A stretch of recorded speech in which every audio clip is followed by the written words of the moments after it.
Allora, buongiorno, siamo alla vigilia di Pasqua al mercato di San Benedetto con Antonello Lai e volevamo darvi qualche consiglio per gli acquisti.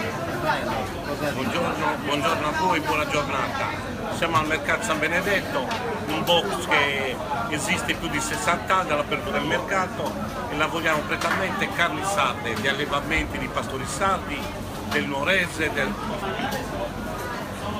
di Fonni, di Gavoi, tutte le pastori che ormai sono tramandati qui nelle zone in provincia di Cagliari. Sono delle bestie allevate allo stato brado, garantite, senza mangimi artificiali. Perché la carne sarda, oltre che essere buona, è carne sana. È carne sana perché con i mangimi, il Gran Turco, le cose che danno il famigli li coltivano loro, hanno delle grosse aziende e oggi sono anche emancipati perché hanno dei trattori, lavoro e tutta roba la fanno dall'allevamento alla produzione. Qui hai un po' dei tuoi prodotti, abbiamo agnello, mi pare. Agnello, qui sono nelle zone